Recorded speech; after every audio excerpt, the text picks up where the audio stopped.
Hey, I'm Noam Weissman, and you're listening to Unpacking Israeli History, the podcast that takes a deep dive into some of the most intense, historically fascinating, and often misunderstood events and stories linked to Israeli history. On this episode of Unpacking Israeli History, I want to spotlight Maor Academy, an exceptional institution in Los Angeles that's near and dear to my heart. Maor is a unique school, a very different school. It's dedicated to providing unparalleled educational opportunities for Jewish children with special needs. Maor is currently running a fundraising campaign, so check out the link in the show notes to learn more about them and their incredible institution. Maor, thank you so much for your deeply meaningful work. Before we start, I know I always say to write to me, but I want to explain why it matters so much to me and why we feature listener mail in Israel Nerd Talk. Because this isn't a history class. To me, and I think to you, history is personal. It means something. And I love hearing your stories and why you connect to this podcast so much, or questions you have about the podcast, about the content. The podcast medium is a fascinating one. If you're a regular listener, you probably feel like you know me. Well, because you kind of do.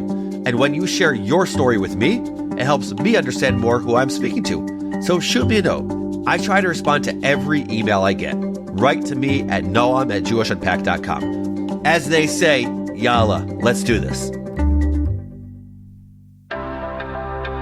אנו מכריזים בזאת על הקמת מדינה יהודית בארץ ישראל. היא מדינת ישראל. We, the people of Israel, are prepared and anxious to meet the representatives of our neighbors without any preconditions. There are people in Israel and elsewhere say it's impossible to make peace between the Arabs and Israel or the Jewish people. I think they are wrong. Remember the days before October 7th, when controversy rocked the Knesset, Israel's parliament, and protests filled the area known as Rabin Square in Tel Aviv? Tens of thousands turned out, holding signs, yelling slogans, fighting for the very identity of their nation. Now I know what you're thinking. The judicial reforms? Nope. Not talking about those protests of 2022 and 2023, which were pretty wild, and one day I have to do an episode about those. But we're going a little earlier right now, to the summer of 2018. I know it feels like a lifetime ago, but 2018 was a big year for the world. Wildfires consuming California, where I lived at the time. Meghan Markle joined the royal family. That was a smooth process. J.R. Smith made a pretty silly play in Game 1 of the NBA Finals for the Cavs against the Warriors, costing LeBron James one of the greatest NBA Finals games of all time, leading to a Golden State Warriors sweep of the Cavs. And what else? Israel passed the nation-state law. And lots of Israelis were not happy about it. Yes, lots of Israelis were happy about it, and lots weren't. Ah, yes, it's all coming back to me now. See, we talk a lot about Israel being a Jewish state, which it is. But this law legally cemented the state of Israel's status as a Jewish nation and homeland. Which, on its face, doesn't sound so controversial, right? I mean, it's right there in the Declaration of Independence and in the intro to this podcast. We hereby declare the establishment of a Jewish state in Eretz Israel to be known as the State of Israel. No one's ever tried to hide the fact that Israel is the Jewish homeland. I mean, the flag has a Jewish star, a Star of David. So why on earth did Reuven Rivlin, who was Israel's president at the time, call this new law bad for the State of Israel and bad for the Jews? Why did opposition leaders in the Knesset call it a violation of the values set forth in the Declaration of Independence, as in the same Declaration of Independence that established Israel as, wait for it, a Jewish state? Isn't that kind of like opening a vegan gluten-free bakery and then getting in trouble for making vegan gluten-free cookies? Which, by the way, I love eating all kinds of food. I love ribs, I love steak, I love burgers if you're ever having me over. And I'm also thinking about that within 8 years I should become a vegan. It's a topic for another time. Not sure how good the odds are in that, so if you're a betting person, I'm not sure you should take that bet, but it's a thought. Anyway, Israel declared itself as a Jewish state, and now the law says Israel is a Jewish state. What am I missing? What am I missing, folks? Well, if you want to understand a protest, it helps to know who's protesting. Some of the loudest voices against the nation-state law came from the Israeli Druze community, a tiny minority that makes up less than 2% of Israel's population. And they are a community that it is worth getting to know. So that's what we're going to talk about today. In this episode, we're going to take a deep dive into one of Israel's most fascinating populations. Turns out that Druze, D-R-U-Z-E, and Jews have a lot in common aside from just their rhyming names. And I'm going to try to really enunciate today and not slur my words, so wish me luck on that. And here's my theory. Ready? The Druze experience sheds a bright and sometimes uncomfortable light on the whole messy project of building a democratic Jewish state. So let's get into it. Starting with, who are the Druze anyway?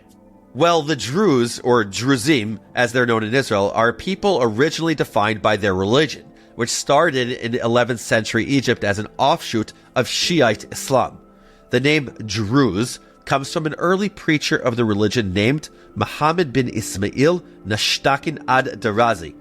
As usual, a much cooler name than Noam Weissman. Incidentally, he was later declared a heretic and killed by a rival. Come on, what religion's history doesn't include some Game of Thrones style scandal and intrigue? But heretic or not, ad-Darazi's name lives on in the Druze people. Anyway, as you might imagine, local Muslims were jazzed about this whole heretical breakaway religion thing. They persecuted the Druze heavily. No matter how far the Druze fled, persecution seemed to follow. Their history is shot through with stories of violence, vandalism, and even forced conversion. Sound familiar? Yeah, sounds a lot like aspects of Jewish history.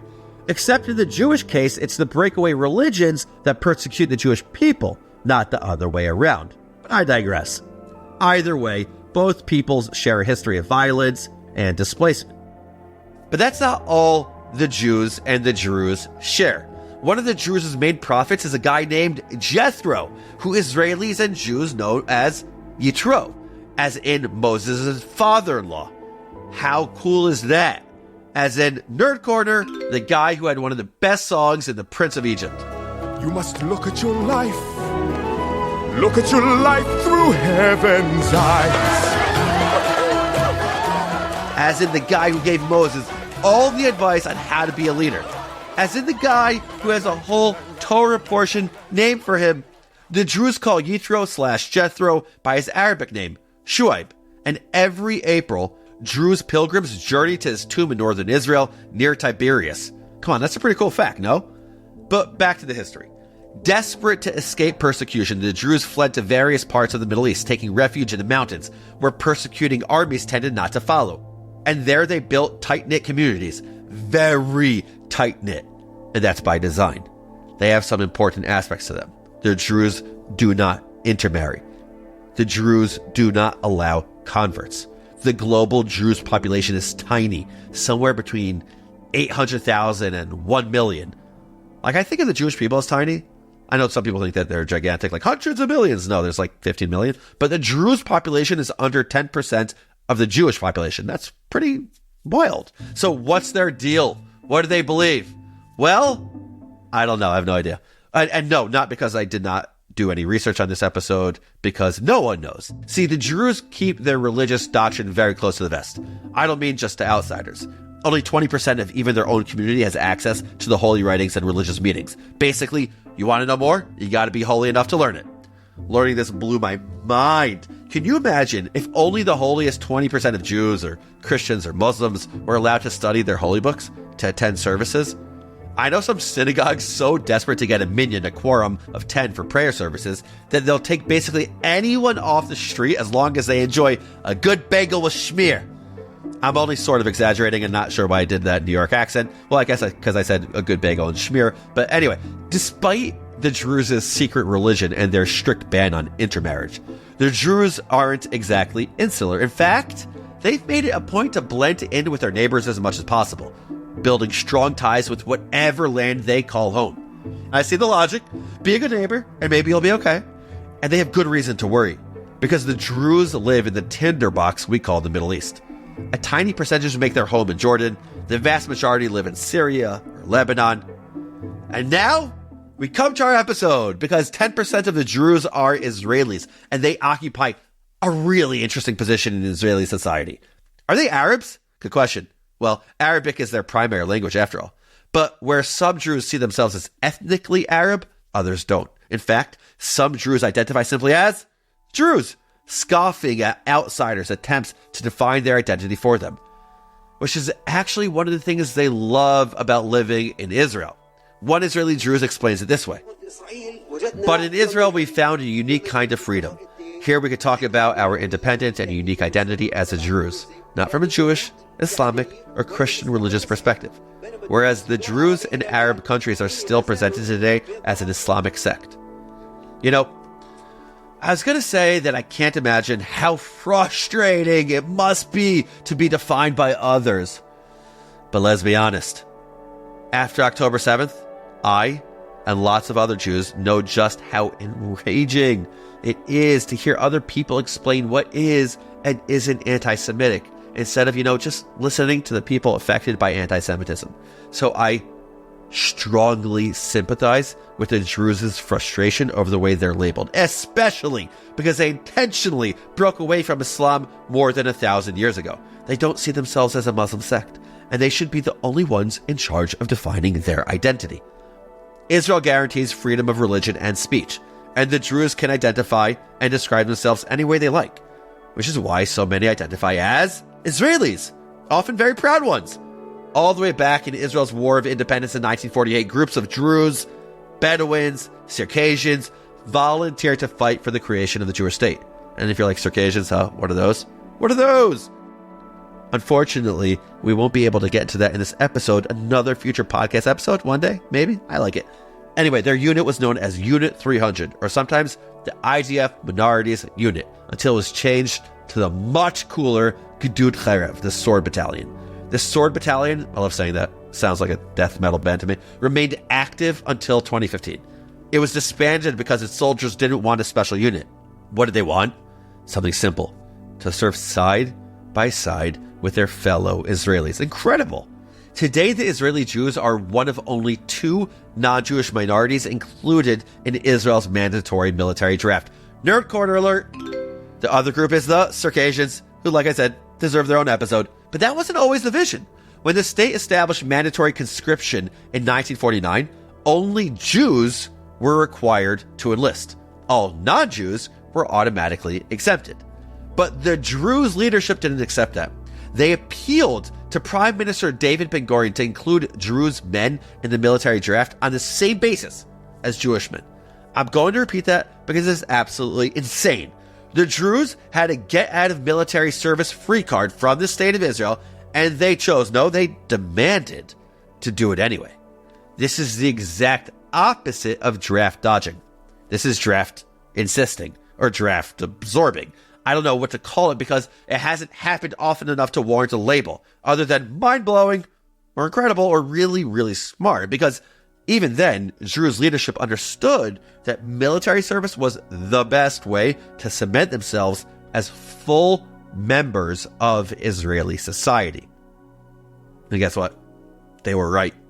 The Israeli army is where Israelis and Israeli-ness are forged. Go back and listen to our episode on Haredim, what in English is poorly defined as the ultra-Orthodox, and the army if you want to understand more about the social importance of the IDF. In many cases, the army is the great equalizer, where kids from every background and social class mingle and form connections.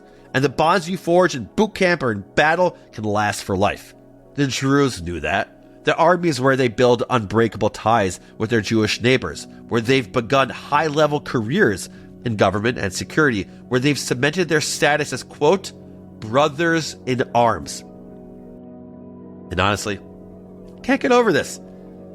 Listen, we talk a lot on this podcast about Israel's enemies, Sonei Yisrael in Hebrew. And though we try not to focus on the negative, we talk a lot about anti-Semitism, both current and historical. But how amazing is it to know that the Jewish people also have friends?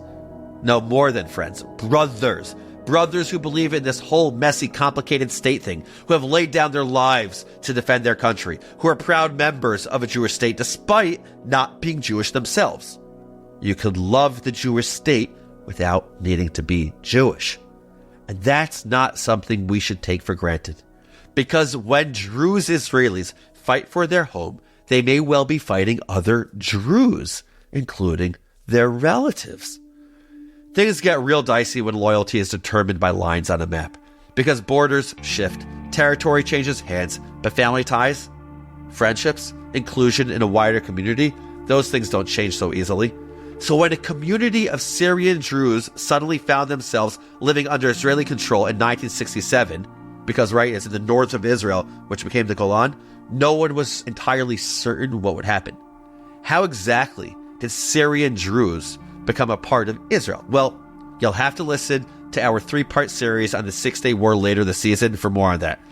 It's going to be a great one. But all you need to know for this episode is that over 6 days in the summer of 1967, Israel nearly quadrupled its territory, taking over the West Bank, East Jerusalem, the Sinai Peninsula, and the Golan Heights. Let me explain that again. The West Bank, which is to its eastern side, East Jerusalem, which is also eastern, the Sinai Peninsula, which is all the way to the south, and the Golan Heights, which is all the way to the north. And don't forget, also Gaza and the southwestish. Well, the Golan Heights, that just happened to be home to a Syrian Druze community. Talk about whiplash. 1 second you're Syrian, a sworn enemy of your southern neighbor. The next you're Israeli, as in the entity you've been fighting against for 19 years. Can you imagine how confusing that is? Especially knowing that the Golan Heights are technically disputed and could potentially be returned in a peace deal, maybe, though spoiler, I doubt that will ever happen. Israel passed a law that more or less annexed the Golan in 1981, and the United States recognized its sovereignty over the territory in 2018. But back in 1967, everything was up in the air. So the Syrian Druze in the Golan made a communal decision. They rejected Israel's offer of citizenship, choosing to regard themselves as Syrians, but Israel and Syria are still enemies. You can't just cross from one side to the other. Near the Druze town of Majdal Shams in the Golan is a landmark known as Yelling Hill, where Druze families gather to see one another and shout news across the barbed wire that separates them. It would be comical if it weren't so sad. In fact, the whole dilemma is summarized really poignantly in a great Israeli movie called The Syrian Bride. The basic plot is something like this. A Druze bride who has grown up on the Israeli side of the border gets engaged to a Druze on the Syrian side, but it's not all sparkles and butterflies. Marrying him means she can never go back. I'm not going to spoil the end for you. You'll just have to watch it. But it's a really effective encapsulation of this whole dilemma, this whole drama, and in some ways of the wider Middle East. I sympathize with the Druze in Majdal Shams. I really do. But their rejection of Israel just highlights for me how remarkable Israeli Druze are. Want me to blow your mind? Okay, I got you. Today, and this is cool, a higher percentage of Druze than Jews enlist in the IDF, in the Israeli Defense Forces. You heard that right. The stats differ depending on the source, but more than 80% of Druze men enlist in the IDF, compared to roughly 72% of Jews. Unbelievable. Because part of me can't help but wonder, why? Now, don't get me wrong. I think it's noble, quite noble, so the Druze serve their country. But in the spirit of curiosity, I also am intrigued about what motivates them. I know what motivates Jewish soldiers. Remember when we interviewed Israeli war hero Avigdor Kahalani for this podcast? Yeah, top 10 most surreal moments for me, for real. Go back and listen to our miniseries on the Yom Kippur War. The guy's a gem. Well, we asked him to explain how it was possible for a handful of Jewish soldiers to defend the Golan against basically the entire Syrian army during the Yom Kippur War in 1973. His answer boiled down basically to Jewish history. You know what? Let's just play it. In Israel, everybody feels that he's holding the flag of the country. And one day he had to prove that he can do it. I saw my soldiers at that time. They ran like crazy to fight and to stop them. And I got the courage from them. It's come from the kindergarten and after the elementary school, high school. All the time we study our Bible and our roots and the Holocaust.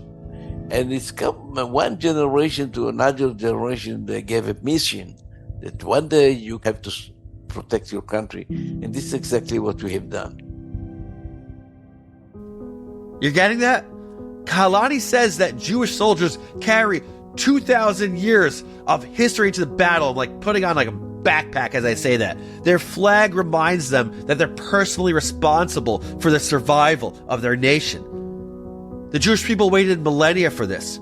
They're not going to let it go. But it doesn't explain the Druze, because the Druze don't have 2,000 years of Jewish history anchoring them to this place. The official flag they carry into battle doesn't even bear the symbol of their people, and yet there they are, standing shoulder to shoulder with Jewish soldiers. Say that 10 times fast, you have no chance. Carrying that same flag, that same commitment into the battlefield. And if you're wondering why, like I am, well, the answer might lie in a visit that the Israeli Minister of Minorities paid to the Druze communities in November of 1948. Remember, Israel was at war with all of its neighbors, a war the Druze had joined on the Israeli side. Among the Druze dignitaries who came to greet the government delegation was a spiritual leader named Sheikh Salman Tarif, whose speech evoked the ancient connection between the two communities. Quote, "The friendship between the people of the Druze community and the people of Israel is not a new one, but an ancient one. Not only are the relations ones of friendship, but they are also familial relations, because we are, after all, in-laws. The familial closeness is strengthened in our day through closeness of blood in the battle. The blood of Israel and the blood of the Druze mingles for liberation of the land." This is why the relationship between Jews and Druze is known as a blood covenant. It's a promise based on kinship, based on a common history and shared goals, and it comes up almost constantly in any discussion of the Druze. This Brit Damim, blood covenant, is a crucial component of the relationship between the two communities. And that's one reason that the nation-state law was perceived as such a slap in the face. Because Israeli Druze have voluntarily and eagerly woven themselves into the fabric of Israeli society. They share in Israel's wars, in its victories, and in its heartbreaking losses. As of March 2024, 75 plus years after Israel's founding, nearly 500 Druze have died defending Israel. And I hate to say this, I hate to even think it, but that number will probably grow as the war in Gaza drags on, and who knows what will happen up north. For so many of Israel's minorities, October 7th was a wake-up call. A reminder that they are Israelis first, that an attack on one is an attack on all. The Druze did not need that reminder. In the wake of October 7th, some have already made the ultimate sacrifice, and I want to tell just one of those stories, because you should know them. Because they're stories about the brothers in Israel who are fighting for the shared fate of the Jewish people, a shared destiny. 23-year-old Major Jamal Abbas was the third generation in his family to serve in the IDF. Both his father and grandfather rose to high military ranks, but Jamal never got the chance. On November 18th, 2023, he was killed in combat in the southern Gaza Strip. During the battle, his father and brother managed to reach him on walkie-talkie. We have a recording of his father's last words to his son. "Take care of yourselves. Fight Hamas. Destroy them. Fight boldly. Stay in there as long as needed until victory. I miss you very much. I love you." I can't hear those words without choking up. And I want everyone in the world to hear this from Jamal Abbas. Destroy Hamas. This is not coming from some Jewish settler, I don't know, in the West Bank. It's coming from non-Jewish minority in the Jewish state. Not an attack on Palestinians, but the hateful and radicalized ideologues of Hamas. I remember being 23. You think you're so grown up, but from my vantage point, 23 is just a kid. Too young to die in battle, too young to be a hero, but Jamal was a hero. And so was Lieutenant Colonel Salman Habaka, who was among the first to arrive at Kibbutz Be'eri, which is in Israel near the border of Gaza, on October 7th, and who fell in battle in Gaza less than a month later. And so is Lieutenant Colonel Alim Abdallah, a career officer killed on October 9th, protecting the northern border from Hezbollah. Make sure to check out our episode about Hezbollah. So is every other Israeli Druze who has fought for Israel, whether or not they survived the fight. And the fight doesn't just happen on the battlefield. The Druze Veterans Association has made it their mission to combat anti-Israel false information online. which is kind of like holding back a flood by sticking your finger in a dam. But hey, it's noble work. And then there are some people like Nasrin Yusuf, who saved her entire, mostly Jewish community on October 7th by convincing the terrorists in Arabic that she'd give them money and smuggle them out of her moshav unharmed. Instead, she used their trust to pass critical information to the IDF. It's an incredible story. The link in the show notes will give you more details. It's stories like these that highlight why the nation-state law, which I mentioned at the beginning of this episode, was so controversial and in some ways so painful to much of the Druze community. I hope I've made it clear at this point that the Druze are an inseparable part of Israeli society. And to them, broadly speaking, the nation-state law is a slap in the face. In fact, after his son's funeral, Jamal Abbas's father, Anan, called on the state to change the law. As I said, we're part of this country. We are an inextricable part of this country. This is a Jewish country. There's no doubt about that. We are partners in destiny and have been since before the state was established. Both of my grandfathers took it upon themselves to fight for the establishment of this state. My dad fought in all of Israel's wars in order for it to exist. We're part of this country, and this country has to change the nation-state law and recognize the Druze as a community that shares its destiny, because we are one. There should be no difference between nations here. We have to change the law.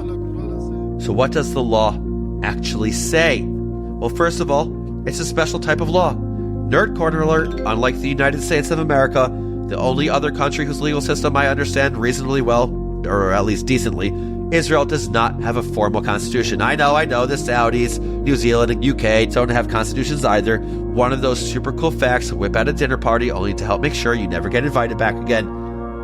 Instead, Israel has a bunch of regular laws, and 14 quasi-constitutional laws known as basic laws in Hebrew, Chukei HaYesod, which are more enshrined and harder to undo than the regular ones. To date, there are 14 basic laws on topics ranging from establishing the Knesset, to governing the military draft, to laws surrounding basic human dignity and liberty.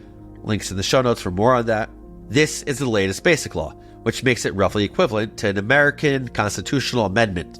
And those are a pretty big deal, especially because the nation-state law formally establishes the state of Israel as the nation-state of the Jewish people, with a cultural, religious, and historical right to self-determination. Sounds okay so far, right? Self-determination basically means being in charge of your own destiny, not subject to any outside governments. Pretty important for a historically persecuted minority, and pretty fundamental to Zionism. But here's where things start getting awkward, because the law goes on to say that the realization of the right to national self-determination in the state of Israel is exclusive to the Jewish people. And here is the point where I ask you to exercise some empathy. Try to see why that might alarm non-Jewish Israelis. Pause and imagine. Pause. Especially because the law contains no reference to democracy or equality for the roughly 25% of Israel's population that isn't Jewish. And granted, there was an earlier basic law that does talk about that, but just think about that. Think about the message it sends to Israel's non-Jewish minorities, including Israel's friends, Jewish people's friends, the Jewish people's brothers in arms in Israel, the Druze. Think about the message it sends to the families of Jamal Abbas and Salman Habaka and Alim Abdullah and Nasrin Yusuf. Think about how it feels to know that your government just passed a law that says that this country has clear priorities that don't include you. We'll come back to that, but let's go through the rest of the law first. The law also formalizes use of Jewish cultural elements as official symbols of the state, the Magen David, aka the Jewish star, as a flag, Hatikva as the national anthem, see show notes for the link to our episode about Hatikva, and the 7-branch menorah as the state's emblem. The emblem, of course, is vitally important because I'm not really sure. I never understood the whole emblem thing, other than it looks cool. And I like things that look cool. Next, it declares Hebrew as the official language of Israel, which it already was, of course, along with English and Arabic, but now Arabic is described not as official, but as having special status, while English isn't mentioned at all. Rude. Special status, by the way, sounds kind of ominous, but it just means that the state must ensure that all state services are accessible to Arabic speakers. The law also enshrines Jewish settlement as a national value. Settlement is a loaded term, but we're not necessarily talking about the West Bank settlements here, folks. Nerd Corner alert, the Hebrew word used in the text is hit yashvut, literally to settle, to establish a seat. The word used for West Bank settlements is typically hit nachlut, which carries a connotation of inheritance, as in, this is a land you've inherited, man. Language is wild. But in any event, the word used in the law literally just means to settle in. The connotation here is that the country will encourage Jews to live in Israel and will support those who want to do so, though critics note that the law never specifies what territory counts as Israel. There are also some other not particularly interesting items in there, things dealing with the Hebrew calendar and Shabbat and stuff like that. But practically speaking, the law didn't really change anything. The flag has been the flag since before 48. The emblem has been embleming for a long time. I've been singing Hatikva since I was a kid in school, and I don't mean to age myself, but that was way earlier than the summer of 2018. Still, the law is a symbol, and symbols are powerful. Plenty of Jewish Israelis were deeply uncomfortable with this particular symbol. In fact, only 52% of Israeli Jews thought the law was necessary, and that ambivalence was reflected in the Knesset, where the law passed by a slim margin of 62 to 55 with 2 abstentions. Some who voted for the law were elated. They took selfies with Benjamin Netanyahu on the Knesset floor, congratulating themselves and each other on their victory. But some who voted against were enraged. A few tore up the text of the law, and it's not because 55 Knesset members don't want Israel to be a Jewish state. Maybe some don't, I don't know. But that's not why most of them did. It's because they want Israel to remain a Jewish and democratic state, with equality for all. After all, that's what the Declaration of Independence promised way back in 1948. It, the State of Israel, will ensure complete equality of social and political rights to all its inhabitants, irrespective of religion, race, or sex. It will guarantee freedom of religion, conscience, language, education, and culture. It will safeguard the holy places of all religions, and it will be faithful to the principle of the Charter of the United Nations. Literally, and in Britain, literally, Israel's first official document as a Jewish state, and it guarantees freedom and equality to every citizen, Jewish or otherwise. In fact, it even defines that freedom and equality, enumerating exactly what the state owes its citizens: freedom of religion, conscience, education, etc. You know what it doesn't define? What it means to be a Jewish state. Think about that for a second. This is Israel's very first official document, its mission statement, as it were, outlining that the country would be both Jewish and democratic. It defines one of those terms, it doesn't define the other. Really, the only thing the Declaration specifies about Israel being Jewish is that all Jews are welcome. It doesn't even define Jew, and that was intentional. Think about it, 2 Jews, 3 opinions is a cliche for a reason. As the scholar Simon Rabinovich notes in defining Israel, the Jewish state, democracy, and the law, there was no consensus among Jews on what they wanted their state to look like. After all, the state would be home to conservative Jews and liberal Jews, religious Jews and secular Jews, Jews from Europe, from North Africa, the Middle East, and Ethiopia, Jews who were all in on religion and culture, and Jews who were like, ew, Judaism, gross. No thanks. There was no way to satisfy all of these wildly diverse and contradictory visions, so the state's founders didn't even try. They simply declared, we're a Jewish state, and moved on, allowing Jews from all countries, backgrounds, and ideologies to see Israel as the homeland they wanted it to be. In fact, David Ben-Gurion said 4 days after the UN voted there would be a Jewish state that, quote, now, as we are about to establish a state, it must be remembered that it will not be a Jewish state, it will be a state of all its citizens. It will be a Jewish state only for Aliyah, meaning moving to Israel, and settlement. All citizens will be equal. So they were very clear on the status of minorities, on guaranteeing equality under the law. The practice of that has been a work in progress ever since. In 1948, the state's founders had been living under the British mandate for decades. The global Jewish community was still traumatized by the Holocaust. The modern Zionist political movement was only 50 years old, but it reawakened a dream held for millennia. This is the first time in nearly 2,000 years that the Jewish people have had autonomy, authority, self-determination. And in the very first expression of their independence, they make sure everyone knows that the Jewish state isn't just for Jews. Every citizen is an equal member of society with an equal right to vote. It's an especially poignant item in the Declaration because, let's face it, The last 2,000 years of Jewish history has seen the Jews living in a lot of places where they were anything but equal.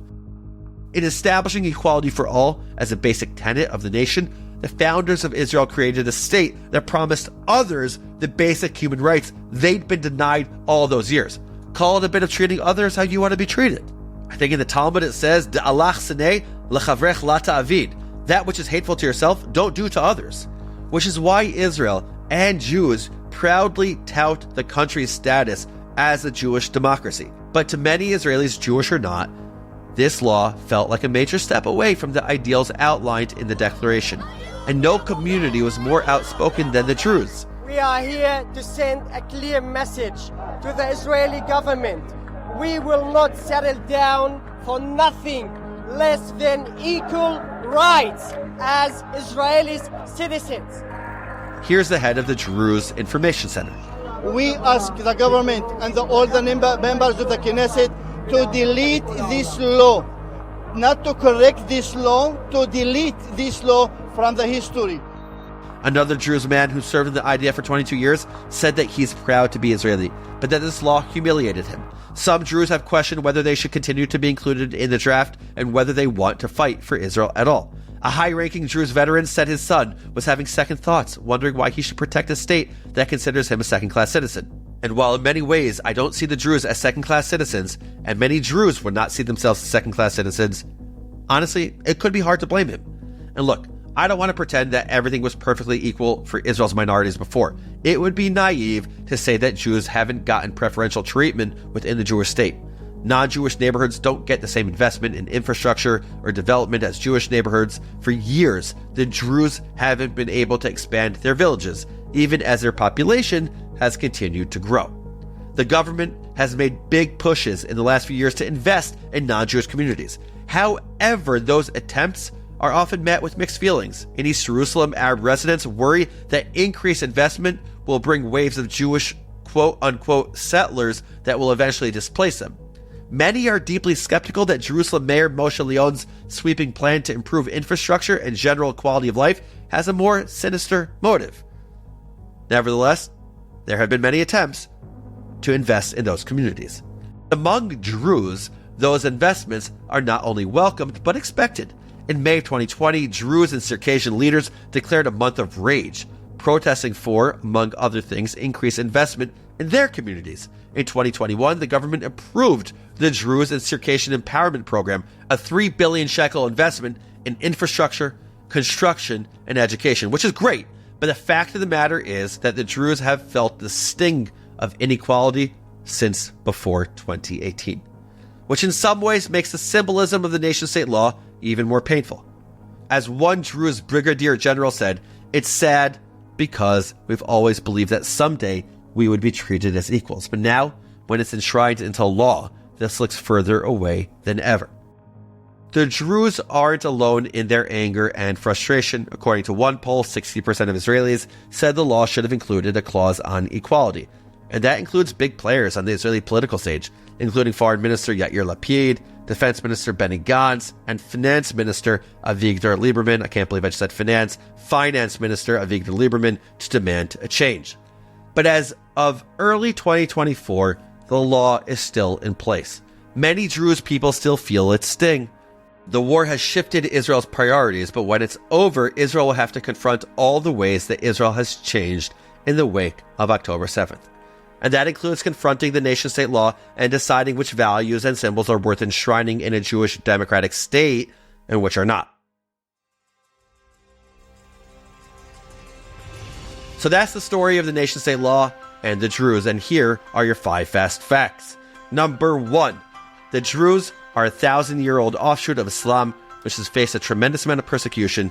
They're secretive about their religion, and they've made a point to blend in with their surroundings and build ties with whatever country they call home. Number 2, the Israeli Druze are fiercely loyal citizens of Israel. They're included in the IDF's mandatory draft and considered blood brothers with the Jews. Number 3, in 2018, Israel passed the controversial nation-state law, which enshrines that Israel is the Jewish homeland where only Jews have the right to self-determination. It also establishes Hebrew as the sole national language and gives Arabic a special status. Number 4, the law was and is extremely controversial. Those in favor believe the law is necessary to ensure that Israel will always be a Jewish state. Those opposed point out that the law doesn't enshrine the equality guaranteed in Israel's Declaration of Independence. And number 5, my favorite, the Druze great prophet is Jethro, father-in-law of Moses. So yeah, the Jewish people and the Druze have been connected for quite the while. Those are your 5 fast facts, but here's one enduring lesson as I see it. Do you remember what it was like to be Jewish in the first few weeks after October 7th? Or if you're not Jewish and you just were around the whole thing and you felt it, to me, it felt like the world had been divided into friends and enemies. There were those who sympathized with Israel and those who blamed Israel for everything, those who extended their hands in support and those who somehow praised Hamas and rode a new wave of anti-Semitism. Or maybe those who said, well, Hamas did was bad, but come on, Israel, chill. It got to the point, at least for me, where just walking down the street, I wondered if the people I was passing secretly hated me or hoped for the destruction of the Jewish people's homeland. My homeland. It's lonely to be surrounded by enemies, whether they're real or figments of our imaginations. And Israel has always been surrounded by enemies. That's not a secret. That's not controversial. But the Druze, they're friends. They're true friends. And it's a friendship based on mutual appreciation and respect, where each side gives to the other, as every good friendship should be. The Druze appreciate that their state offers religious freedom, security, democracy, and for the most part, equality.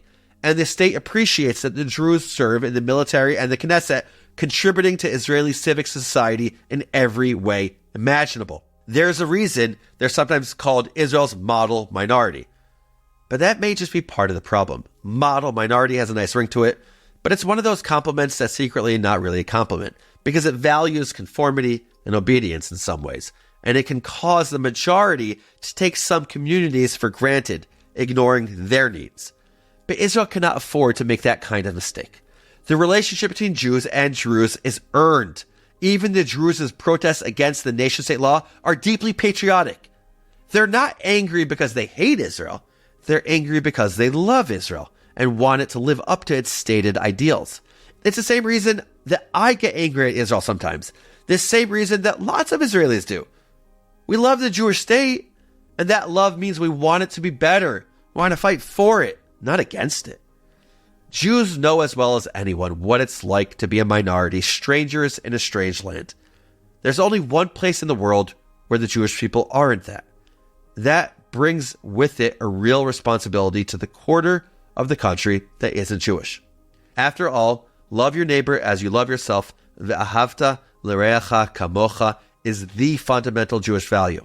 But the former chief rabbi of the United Kingdom, Rabbi Jonathan Sachs of blessed memory, reminds us that ve'ahavta et hager, loving the other, is mentioned 36 times in the Hebrew Bible, many more times than the mandate to love your neighbor. Flags and emblems are nice, but if we really want to make Israel a Jewish state, loving the neighbor and loving the other are the best places to start.